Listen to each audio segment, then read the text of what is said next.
ETF index mutual funds నేర్చుకుని stock market లో రాణించాలనుకుంటున్నారా? వెంటనే ఈ నెంబర్ కి కాల్ చేయండి. అందరికీ నమస్కారం and welcome to Suman TV. మనశంకర వరప్రసాద్ గారు మెగాస్టార్ ఫిల్మ్ అంటే ఎవరు వెయిట్ చేయరు చెప్పండి. అందున ఇందులో వెంకటేష్ గారు కూడా ఉండడం ఒక పెద్ద యాడెడ్ ప్లస్ పాయింట్. ఈ ఇద్దరు నటించిన సినిమా ఎలా ఉంది మాట్లాడదాం. మొన్ననే మనకు తెలుసు రాజా సాబ్ ఫిల్మ్ ని చీల్చి చెండాడి ఉతికారేస్తారు సీనియర్ జర్నలిస్ట్ ప్రభు గారు. చాలా అపారమైన అనుభవం అయింది ఇండస్ట్రీలో. Prabhu garu, welcome once again to our conversation. Thank you. ఏంటి సార్, మనశంకర వరప్రసాద్ గారు ఎలా ఉన్నారు? బాగున్నారు.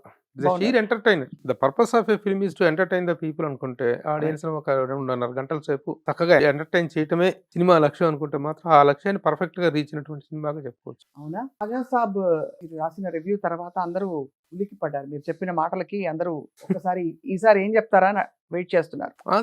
అదే నాకు అర్థం కాలేదు. దాని కింద కామెంట్స్, నేను రాజా సాబుకి ఇచ్చినటువంటి రివ్యూ కింద కామెంట్స్ లో ప్రతి ఒక్కళ్ళు ఇదే రివ్యూ ఇలాగే చిరంజీవి గారిది మనశంకర వరప్రసాద్ గారు కూడా చెప్పగలరా మీరు అని చెప్పేసి చాలా ఘాట్ అయినటువంటి ఒక 30-40% కామెంట్స్ అవే. చాలా మంది ఒక బాధ్యతగా, ఒక జర్నలిస్ట్ గా, ఒక సినిమా పట్ల ఒక కన్సర్న్ ఉన్నటువంటి జర్నలిస్ట్ గా చాలా చక్కగా మాట్లాడారని అన్నారు. అయితే కొంతమంది ఇలాంటి అభిప్రాయం వ్యక్తం చేశారు. నిజంగా ఒక సినిమా గురించి రివ్యూ గురించి మాట్లాడుతూ ఇంకో సినిమా ప్రస్తావన తేవాల్సినటువంటి అవసరం లేదు. కానీ ఈ సినిమా కన్సర్న్ ఏంటంటే వెంబటమిట వచ్చిన సినిమాలు, 2 సంక్రాంతి సినిమాలు, ఒకదానికి వచ్చిన రివ్యూల మీద అభిప్రాయం అనేటువంటి దాన్ని వ్యక్తం చేసినప్పుడు దీన్ని కంపేర్ చేస్తూ మీరు మాట్లాడగలరా, మీరు చిరంజీవి గారికి ఫర్ర్ కాబట్టి, చిరంజీవి గారికి క్లోజ్ కాబట్టి చెప్పగలరా మీరు ఆయన సినిమాకి కూడా అనేటువంటి పిచ్చి కామెంట్లు చేస్తున్నారు. That is not right. ఆ సినిమాగా రివ్యూ చేశాను తప్పితే ఆ సినిమాలో ఉన్నటువంటి లోటుపాట్లను వాటిని చర్చించుకొని దాని మీద రివ్యూ చేయడం జరిగింది తప్ప దానికి దీనికి సంబంధం లేదు. అంటే ఇప్పుడు చిరంజీవి గారి సినిమా బాగున్నా కూడా బాగలేదని చెప్పాలా? What do they mean? ఏమనుకుంటున్నారు? అట్లా కాదు కదా. 2 పెద్ద సినిమాలు వెంటనే వచ్చాయి కదా సార్ అవును, సంక్రాంతి టైంలో.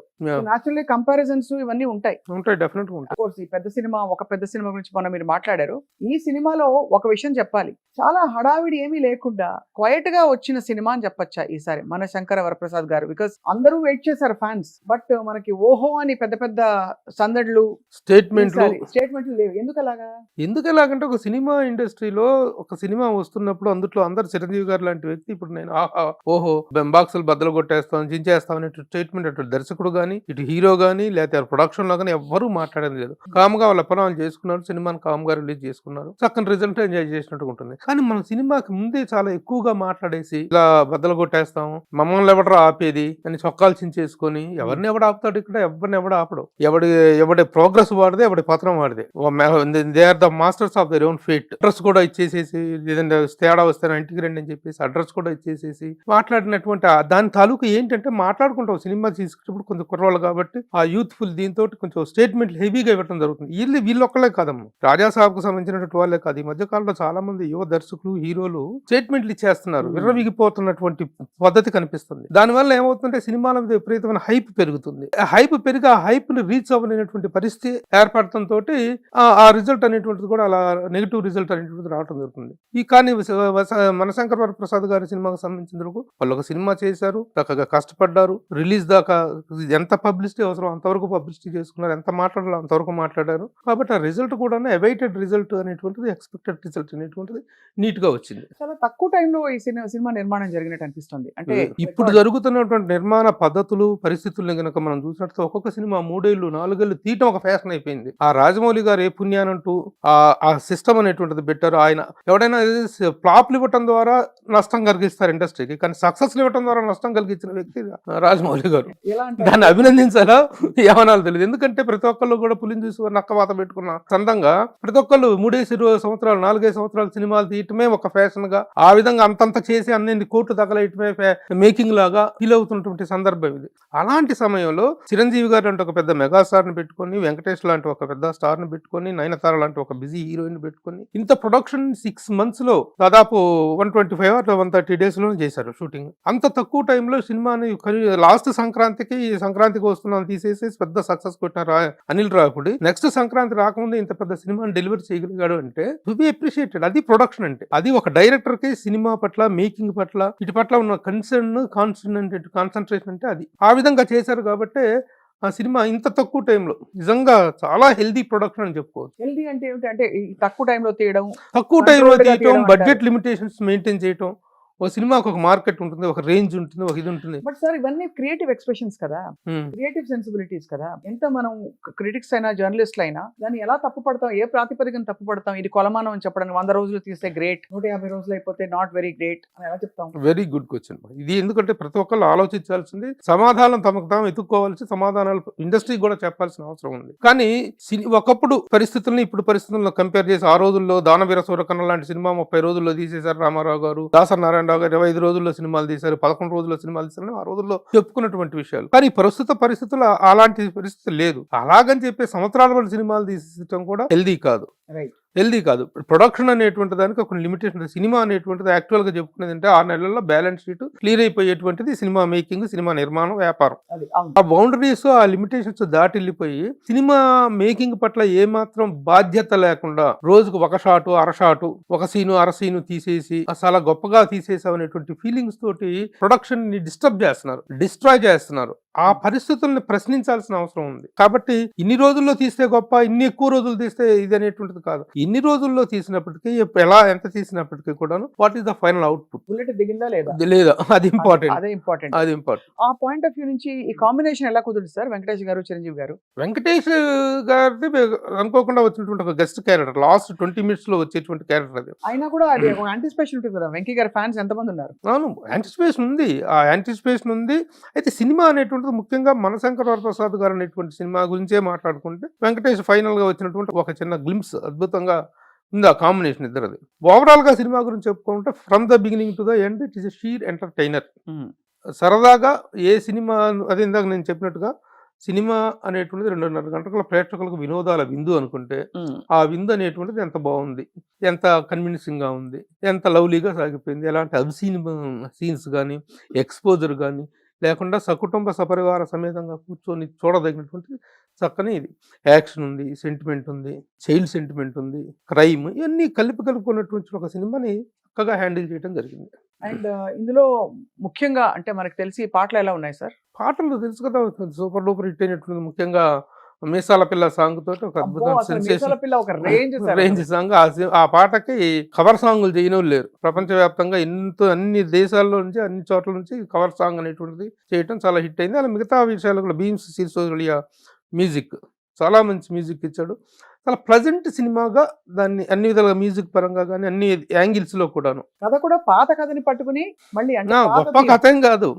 భార్యాభర్తల మధ్య వచ్చే చిన్న ఇది, భార్యగా కూతురుకు సర్ది చెప్పుకోవాల్సినటువంటి తండ్రి అలా కాపురంలో చిచ్చు పెట్టి మంట పెట్టేసి. అంటే ఒకప్పుడు ఇలాంటి సినిమాలు బాగా ఆడేవి, బాగా ఇష్టపడి చూసేవాళ్ళు ఎమోషనల్ దీనికోసం.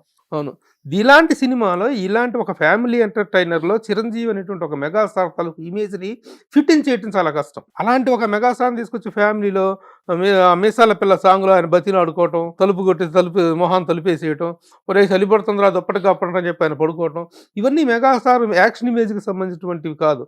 కానీ ఆయన ఇమేజ్ ని ఈ ఫ్రేమ్ లోకి ఫిట్టింగ్ చేస్తూ స్క్రీన్ రాసుకున్నాడు, చూసారా, స్క్రీన్ ప్లే రాసుకున్నాడు. అది that is to be appreciated. Anil Ravipudi గారికి ఫుల్ మార్క్స్ ఇస్తారు. అయితే సెక్యూరిటీ ఆఫీసర్ చిరంజీవి గారు, ఆ సెక్యూరిటీ ఆఫీసర్ ఫ్యామిలీలో ఈ అమ్మాయి ఒక కోటీశ్వరుడు మల్టీ మిలియనర్ కూతురు. వాళ్ళిద్దరికి పిల్లవటం అనేటువంటి తండ్రికి ఇష్టం లేదు. ఆ తండ్రి చేసినటువంటి ట్రిక్స్ ఏంటి, ఆ కాపురంలో ఎలా వాళ్ళిద్దరిని విడదీశాడు, ఆ పిల్లలకి వాళ్ళు ఎలా దూరం అయ్యారు, ఆ పిల్లలు మళ్ళీ ఎలా కలిశారు, దిస్ ఈస్ ద అంతే. చివరిలో వెంకటేష్ ఎంట్రీ ఒక అద్భుతం, చాలా చక్కగా వెరీ కన్విన్సింగ్ గా చేశారు. సార్ ఇందులో ఒక విషయం అడగాలి. చిరంజీవి గారు గత ఆల్మోస్ట్ ఒక 5-10 years గా ఆయన కంప్లీట్ గా ట్రాన్స్ఫార్మ్ అయిపోయారు, లీన్ అండ్ ట్రిమ్ అయిపోయారు, యంగ్ గా కనిపిస్తున్నారు. ఏమిటి సార్ సీక్రెట్? సినిమా పట్ల బాధ్యత చెయ్యాలి, కనిపించాలి. సినిమాకి తాను హింస పెట్టుకున్నప్పుడు మాత్రమే. అవునా? ఈ సినిమా గ్యాప్ లో ఒక 1 or 2 months ఏమో కొంచెం రిలాక్స్ అవుతాడేమో, మళ్ళీ సినిమా వస్తుంది, మళ్ళీ క్యారెక్టర్ ఈ గెటప్ని, ఈ మేకోవర్ని డిమాండ్ చేస్తుంది అనుకున్నప్పుడు దానికి తగ్గట్టుగా బాడీ మార్చుకొని తను హింసించుకున్నప్పుడు మాత్రం ఈ మేకోవర్ పాల్పడింది. 70 ఏళ్ల వయసులో ఆయన మళ్ళీ అంత గ్లామర్గా, అంత ట్రిమ్గా, ఎంత అసలు తిడుతున్నట్టుంది. 70 ఏళ్ళు ఏంటి సార్ అసలు చిరంజీవి గారికి? అంతే కదా, ఎవరు ఒప్పుకోరు, వినరు. ఆ 70 అనేది మనకు కొంచెం హార్డ్గా అనిపించే నెంబర్ అయితే కావచ్చు, కానీ but he's work makeover is really fantastic గా తయారయ్యారు. అండ్ ఇప్పుడు కూతురు ప్రొడక్షన్ కాబట్టి ఇది, తను సుష్మిత గారు ఉన్నారు కాబట్టి ఏమైనా డిస్కౌంట్ ఇచ్చుంటారా? గారపాటి సాహును సుష్మిత ప్రొడ్యూసర్స్ ఆ పాయింట్ ఆఫ్ వ్యూలో మేకింగ్ వాల్యూస్ చూస్తే ఇలాంటి ఒక సినిమా చేయటాన్ని వాళ్ళకి ఒక నిజంగా ఛాలెంజ్ సాహుగారు పటేల్తో యంగ్ ప్రొడ్యూసర్, అలాగే తను ప్రొడక్షన్ లోకి రావటం ఒక కూతురు తండ్రికి ఇచ్చినటువంటి గొప్ప గిఫ్ట్ లాగా చెప్పుకోవచ్చు. అవును. ప్రొడక్షన్ చాలా నీట్ గా చేసుకుంటూ వెళ్ళారు. సో మీ ప్రెడిక్షన్ ఏంటి సార్? మనశంకర్ వరప్రసాద్ గారు ఎన్ని రోజులు మన మధ్య థియేటర్స్ లో కనిపిస్తారు? ఇది సంక్రాంతికి వస్తున్నాం అనేటువంటిది మాత్రం వాళ్ళ స్టేట్మెంట్, సంక్రాంతి మనదేరా అనేటువంటిది మాత్రం వాళ్ళ స్టేట్మెంట్. అందుకు తగ్గట్టుగానే మన శంకర్ వరప్రసాద్ సంక్రాంతికి అద్భుతమైనటువంటి విజయాన్ని సాధించే సినిమా. Family entertainer, family entertainer, sheer family entertainer. సకుటుంబ సమేతంగా చూస్తే ఎలాంటి అబ్సీన్ సన్నివేశాలు కానీ ఏ ఎక్స్పోజర్స్ కానీ ఏవీ లేకుండా ఫ్యామిలీతో పిల్లలతో చక్కగా చూడదగినటువంటి ఒక ఎంటర్టైనర్. చిరంజీవి గారికి ఆల్ టుగెదర్ ఇప్పుడు ఎందుకంటే ఈ యాక్షన్ జోనర్లో నుంచి ఆయన బయటికి పడాలి. ప్రతి స్టార్కి యాక్షన్ ఇమేజ్ అనేటువంటిది ఎంత ముఖ్యమో ఎంత అవసరమో దానికోసం ఎంత తప్పిస్తారో మళ్ళీ తర్వాత అప్పుడప్పుడు జస్ట్ ఫర్ రిలీఫ్ అనేటువంటి దానికోసం జస్ట్ పక్కకు చేసి ఒక లైటర్ వీన్ సబ్జెక్టులు చేయాలి, లైటర్ వీన్ ఎంటర్టైనర్స్లో చేయాల్సినప్పుడు వాళ్ళకి కెరీర్ పరంగా ఏంటంటే ఆ చైన్స్ నుంచి బయటకు వచ్చేటువంటి ప్రయత్నం, అది ఆ ఇమేజ్ అనేటువంటి చైన్స్ నుంచి బయటకు రావడానికి చేసే ప్రయత్నం, ఆ ప్రయత్నం సక్సెస్ అవుతుంది. ఇది ప్రయత్నం నిజంగా చిరంజీవి గారి ఇమేజ్ మీద ఆయనకున్నటువంటి మాస్ ఫాలోయింగ్ మీద ఇది ఒక ఎక్స్పెరిమెంట్ అనే చెప్పాలి. ఇప్పుడున్నటువంటి సిచ్యువేషన్లో ఆయన మళ్ళీ ఆ యాక్షన్ జోనర్లో నుంచి ఇలా బయటికి రావటం it's big relief to him and also to the audience. ఆయన సర్వంతరం ఏమంటారు కదా, అలాగా అన్ని జోనర్స్ లో సెట్ అయిపోయారు. కామెడీ చేశారు, ఫ్యామిలీ ఎంటర్టైనర్స్ చేశారు. ఒక టైంలో పాత చిరంజీవి గారు అవును మనకి లాయర్ పాత్రలు అవి అభిలాష అలాంటివి చేశారు, ఖైదీల పాత్రలు వేశారు. So I think at side ఉన్న మెగాస్టార్ ఈజ్ ఆల్వేస్ మెగాస్టార్. కానీ సార్ వైండ్ అప్ చేస్తూ ఒక మాట చెప్తాను. నేను రాజాసాబ్ చూసాను సార్, నాకు నచ్చింది. పర్లేదా? అదేంటి నాకు చాలా నచ్చింది. అదేంటి నచ్చదు మీకు? మీరు తిట్టారు కాబట్టి మొన్న ఒక కొత్త షానర్, ఒక కొత్త way of looking at cinema and క్రియేటివిటీకి మనం ఇదే కరెక్ట్ అని చెప్పలేం కాబట్టి ఆ మాట అంటున్నాను అంతే. ఆఫ్ కోర్స్ మీకు ఆ సినిమా నచ్చాన్ని ఎవరు కాదంటారు, ఎవరి అభిప్రాయం అనుకుంటది. లోకో భిన్న రుచి అంటారు. అలాంటి సినిమా మళ్ళీ ఇంకొకటి చెప్పాల్సింది ఏంటంటే మీరు రాజాసాబ్ ప్రస్తావన తెచ్చారు కాబట్టి సరే దాంట్లో కొన్ని సీన్స్ కొన్ని మళ్ళీ రీఎడిట్ చేయటం, కొన్ని కొత్తగా జాయిన్ చేయటం చేసిన తర్వాత సినిమా చాలా బెటర్ అయిందని టాక్ వచ్చినాను. చాలా బెటర్ అయిందని రాత్రి థియేటర్ దగ్గర మా మీడియా ఫ్రెండ్స్ కూడా చెప్తుంటే వినటం జరిగింది. హ్యాపీ, మంచిది కదా. సినిమా అనేటువంటిది ఫ్లరిష్ అవ్వాలమ్మా, సినిమా అనేది సక్సెస్ అవ్వాలి. ముందుగా ఏదైనా చిన్న పొరపాటు ఆ పొరపాటును సరిదిద్దుకునేటువంటి అవకాశం వచ్చింది అని ఆ సినిమా మళ్ళీ నేను వేసినటువంటి షోస్ ద్వారా చాలా చాలా చేంజ్ వచ్చింది. సినిమా మళ్ళీ ఇప్పుడు చాలా వాచబుల్ గా తయారైందని చెప్పేసి స్టాక్ వినిపిస్తుంది. అదే కదా అందరం కోరుకునేటువంటిది. ఇండస్ట్రీలో ఏ సినిమా అయినా సక్సెస్ అయితేనే మీరు మాట్లాడగలరు, నేను చెప్పగలను. ఎవరమైనా సినిమా ఇండస్ట్రీ మీద బతుకుతున్న వాళ్ళం, గత 4 దశాబ్దాలుగా సినిమా ఇండస్ట్రీ మీద బతుకుతున్న నాకు ఒక సినిమా గురించి నెగిటివ్ రివ్యూ ఇవ్వాలి అంటే ప్రాణం పోతుంది, చాలా మనసు కష్టం వేస్తుంది. కానీ అలాంటి స్థితిలో మళ్ళీ ఒక సినిమాకి ఆ సినిమా మీరు చెప్పినట్టు చేంజ్ చేసిన తర్వాత ఇప్పుడు రాజాసాబ్ చాలా బెటర్ అయింది అనేటువంటి టాక్ వినిపిస్తుంది. చిరంజీవి గారు ఆకాంక్షించింది కూడా అదే కదా. ఆయన మొన్న ప్రీ రిలీజ్ ఈవెంట్లో, మన శంకర్ ప్రసాద్ గారి ప్రీ రిలీజ్ ఈవెంట్లో ఆయన ఫస్ట్ మాట్లాడిన మాట అది, సినిమాలన్నీ సక్సెస్ అవ్వాలి. ప్రతి సినిమా అందరినీ పేరు పేరున ప్రస్తావిస్తూ, ప్రతి సినిమాని పేరు పేరున హీరో పేరున ప్రస్తావిస్తూ ఆయన మాట్లాడారు. ఈ సంక్రాంతి అందరికీ కావాలి, అందరికీ సంక్రాంతి కావాలి, ఇండస్ట్రీకే సంక్రాంతి కావాలి, గొప్ప సంక్రాంతి కావాలని చెప్పారు. అది అయితే కాదనేది ఉంది, నష్టం. దాన్ని వెల్కమ్ చేద్దాం అందరం కూడా. తప్పకుండా సార్. ఐ థింక్ అదే మనకి జీవితాలు సినిమా కోసం మనం చేస్తున్న ఉద్యోగాలు వదిలేసి 9 to 5 జాబ్ వస్తే జీతం వస్తుంది. ఏం వస్తుందో రాదో తెలియకుండా కూడా ఇండస్ట్రీలో దిగిపోయిన టెక్నీషియన్స్ ఎవరైతే ఉంటారో అంకితం చేసేసి వాళ్ళందరికీ సందర్భంగా హ్యాట్స్ ఆఫ్ చెప్పాలి. అలాగే ఈ సినిమాలో మనం ముఖ్యంగా మాట్లాడుతుంది మన శంకర్ వరప్రసాద్ గారి రివ్యూ గురించి కాబట్టి the entire team has to be congratulated. First of all Anil రావిపూడిని we have to appreciate. Anil Ravipudi is such a wonderful, dynamic and energetic director. అతను ఏ జోనర్లో సినిమా తీసినా సరే దానికి తగినట్టుగా తన స్క్రీన్ రైటింగ్ని, క్రియేటివిటీని మార్చుకుంటూ ఎన్హాన్స్ చేసుకుంటూ వెళ్తున్నాడు. ఇంత షార్ట్ నోటీస్లో సినిమా, ఇంత పెద్ద సినిమా తీయటం first of all to be appreciated. ఖచ్చితంగా అతన్ని అప్రిషియేట్ చేయాలి. తర్వాత మిగతా యూనిట్ మొత్తం కూడా ఎడిటర్ కానీ the entire unit is to be appreciated and all the best. మీరు అన్నట్టు అందరూ బాగుండాలి, అందులో మనం ఉండాలి అనే కాన్సెప్ట్ ఉంది. అలాగే రాబోయే సినిమాలు కూడాను సంక్రాంతికి ఇంకా చాలా ఇన్ని సినిమాలు సంక్రాంతికి రావటం అనేది చిన్న పెద్ద తేడా లేకుండా తర్వాత రాబోయే చిన్న మంచి హీరోలు వస్తున్నాయి.